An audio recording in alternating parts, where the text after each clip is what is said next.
Olá, amigas da Oase, como é que vocês estão?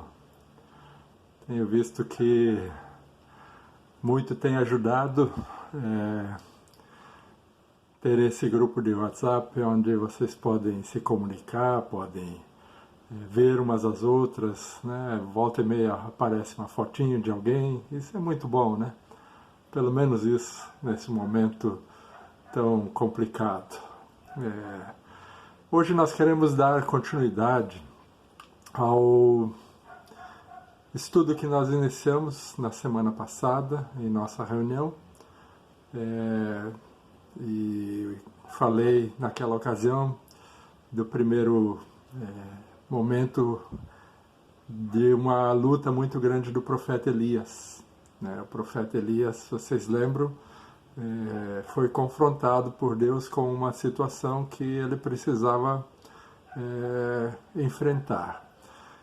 E muitos da sua geração não quiseram enfrentar, não pegaram esse boi pelas guampas, como a gente diz, não lutaram de frente com uma situação onde o rei Acabe havia casado com Jezabel, né, e esta era uma rainha estrangeira que cria e adorava outros deuses, senão o Deus eterno, e havia abandonado, praticamente eliminado o culto ao Deus eterno, ao Deus de Israel.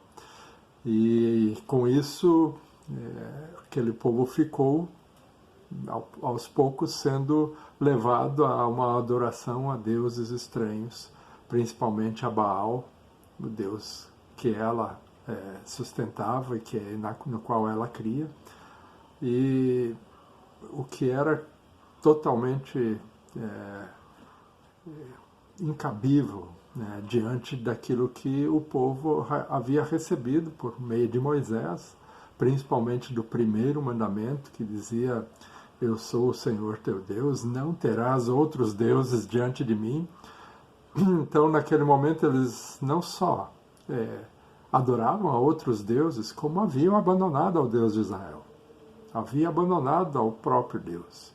O Deus que os tirara do Egito, da escravidão, o Deus libertador, o Deus que lhes deu pão e sustento durante toda a trajetória no deserto. Agora esta nova geração já nem o conhecia. E se o conhecia, o deixara de lado. Achava mais legal e mais bonito adorar um Deus que eles podem pegar na mão, para o qual construíam um poste, ídolo, uma estátua, e ali se ajoelhavam diante dessas coisas.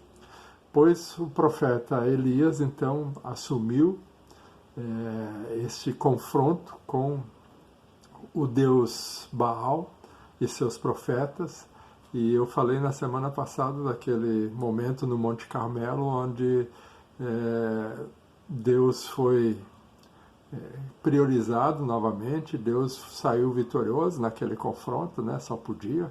Os deuses de Baal e outros que eram adorados por aqueles profetas todos que a Jezabel havia introduzido no trono e no reino de Israel, foram derrotados, e o profeta Elias invocou o Deus eterno, e este atendeu ao seu clamor, consumindo aquelas ofertas e fazendo o povo ver que ele é o único Deus. E diante disso o povo se prostrou, se humilhou, foi reconduzido em sua fé, em sua espiritualidade, a uma adoração genuína ao Deus de Israel, e com isso deitou fora aqueles outros deuses, inclusive aos seus profetas.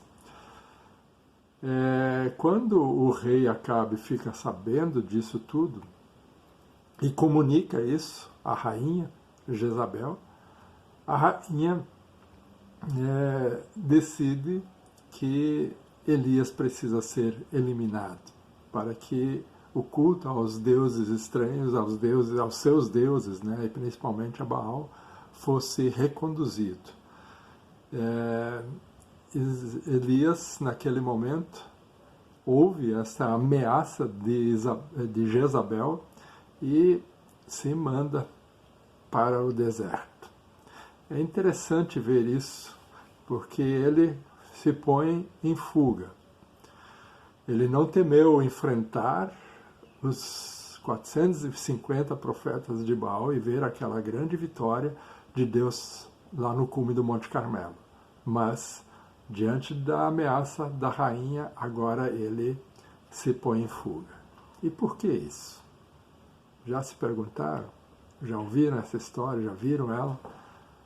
Até passou aquela novela na Record um tempo atrás, tratando dessa história. Muitas de vocês devem ter visto. E é interessante, né? Porque talvez isso se justifica por um estresse pós-traumático, a gente poderia dizer assim, né? Aquele momento onde, depois de uma grande vitória, você se sente exausto, se sente cansado. Depois de grandes lutas e da euforia da vitória, vem um certo vazio, uma certa depressão, uma fraqueza, porque aquilo te consumiu demais. Aquilo consumiu demais as tuas energias. E provavelmente Elias estava neste momento, se sentindo consumido, confuso. E quando a rainha ameaça matá-lo, ele desaba. E ele foge. E vai para um lugar desértico. Foge e chega neste lugar e faz uma oração muito estranha. Ele pede para Deus pela própria vida e diz: eu não quero mais viver, chega para mim, eu não sou melhor do que os meus pais. Interessante, né? Porque os seus pais e outros profetas, eles não enfrentaram o mal, eles não enfrentaram os deuses estranhos. E talvez por isso Elias, naquele momento, se achou melhor do que eles, né? Se achou supra-sumo, né? Achou que talvez ele fosse o único ainda capaz de resistir ao mal. Na verdade não era assim, né? E mesmo que Deus nos use em alguns momentos para realizar grandes obras, a obra ainda é dele. Aquilo que é feito ainda é do Senhor, não é nosso. Não somos nós que devemos levar a glória, e sim o Senhor. E naquele momento onde Elias talvez se achou, ou achou que ele tinha derrotado os profetas, ele tinha feito tudo aquilo, na verdade ele precisou aprender que não foi ele, foi Deus. Mas Deus, em sua misericórdia, sempre cuida de nós, mesmo quando a gente às vezes dá uma derrapada dessas e acha que, sim, eu sou bom, eu sou aquele que conseguiu esta façanha, eu sou aquele que levantou esta igreja, eu sou aquele que fez alguma coisa, né, que está bombando. Deus diz para ele: Elias, fica na tua, eu vou cuidar de ti, descansa aí. E Elias, quando ora pedindo a sua morte, ele desaba, dorme e fica em depressão. Entra num estágio de uma profunda depressão, ou profunda tristeza, talvez depressão não é a palavra certa, né? Uma profunda tristeza, porque depressão é algo mais profundo que a gente tem bem mais dificuldade de sair, né? A palavra certa é uma profunda tristeza, né? E ele é consumido por isso e adormece, e fica dormindo um tempão, e quando ele acorda, ao lado da sua cabeça, pertinho dele, havia um foguinho com pães quentes, com um alimento necessário. Ouve a voz de Deus dizendo: Elias, levanta e come, sacia o teu corpo. E assim Deus cuida dele, 1, 2, 3 vezes, né? E depois que ele é restaurado na sua força, no seu vigor, Deus o convida para ir até Horebe. Por que será? Interessante isso, né? Elias, então, caminha durante 40 dias e 40 noites. Olha só, sempre de novo aparece esse número 40, né? Moisés ficou 40 dias no monte, Jesus passou 40 dias e 40 noites em jejum no deserto. E aqui também acontece a mesma coisa. É um momento de recomeço. É um momento de voltar àquele momento original, aquela hora primeira lá com Moisés. É um momento de começar tudo de novo. E às vezes tem esses momentos na nossa vida, em nossa jornada espiritual, na jornada espiritual de um grupo, de uma igreja. É preciso deitar fora os ídolos e os deuses estranhos e voltar ao início, ao começo da jornada, a recomeçar do zero. E parece que Deus leva Elias até o Horebe para retomar a aliança que havia sido feita com Moisés. E depois de 40 dias e 40 noites, caminhando até lá, em jejum, em dificuldade certamente, sustentado por Deus, ele chega ao Monte Horebe. E ali ele entra numa fenda para descansar. E aparecem alguns momentos interessantes ali, né? Deus primeiro chega e acontece que sopra um vento muito forte. E ele sai para ver, mas ele diz que Deus não estava naquele vento, né? Depois vem um fogo muito forte, né? E Deus, ele sai mais uma vez e olha para aquilo tudo e vê que Deus não está naquele fogo forte. E mais tarde, de novo, acontece algo que leva ele para fora e há uma tempestade muito forte, mas Deus também não estava na tempestade. Finalmente, vem um ventinho suave, uma brisa leve, e quando ele sai mais uma vez da fenda, ele se depara com a presença de Deus. Ele tem um encontro com o Altíssimo de uma forma muito íntima e muito pessoal. Deus estava no cicio suave daquela brisa, e ali se manifestou para Elias, e deu 3 tarefas para Elias: sair dali para ungir um novo rei para a Síria, para ungir um novo rei para Israel, e para ungir o seu sucessor, aquele que iria dar continuidade à sua caminhada, à sua jornada, como líder profético da nação. Muito interessante isso, né? Porque naquele momento acontecem algumas coisas especiais. Uma delas é que Deus, sim, se manifestou de uma forma extraordinária no Monte Carmelo. Mas Deus se manifesta de formas tão diversas. Ele não está só na grandeza, ele está também na suavidade da brisa.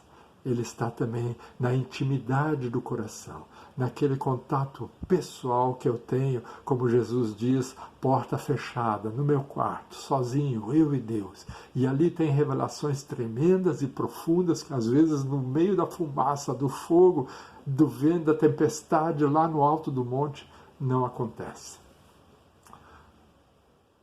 Deus fala conosco, assim como falou para Elias. E ali Israel retomou o seu curso. E Elias voltou dali, consciente de que sua tarefa era ungir a esses 2 reis e preparar Eliseu para dar continuidade para a jornada que ele havia iniciado. E tem um detalhe ainda que Deus falou para ele, diz: Elias, tem mais 7.000 pessoas aqui ao teu lado que não dobraram os seus joelhos para Baal. Tu não estás sozinho, tu não és o único. Não te acha a última bolachinha do pacote. Tem mais gente orando, intercedendo, buscando a mim e servindo ao Deus dos exércitos, ao único Deus, conforme eu tinha dito no primeiro mandamento. Que nós também possamos deixar Deus fazer esta limpeza em nossa alma, em nosso coração periodicamente, nos levar de volta ao primeiro amor. fazer com que a gente retome a aliança com Ele e siga uma jornada de fidelidade e de amor, deitando fora qualquer outra coisa que impeça esta relação, para que possamos servir ao único e verdadeiro Deus. E quando chegar o término da nossa jornada, que a gente passe o bastão adiante, como Elias passou para Eliseu. E neste momento, o que aconteceu com Elias foi ainda mais especial. Ele foi arrebatado aos céus em carruagens de fogo. Que final tremendo nessa história deste grande profeta. Talvez a gente não vá subir aos céus em carruagens de fogo, mas que nós possamos ter a certeza que o reino dos céus está preparado para cada um daqueles que andam em fidelidade e em amor ao Senhor. E se fizermos isso até o final da nossa jornada, nos mantendo fiéis ao Deus eterno, nós também vamos estar, junto com Elias, na presença do Eterno, no dia em que chegarmos ao nosso final derradeiro neste mundo, no dia em que subirmos aos céus também, para estarmos lado a lado com o Criador. Deus nos abençoe, nos guarde e nos dê a alegria de servi-lo a cada novo dia, até chegar esta hora.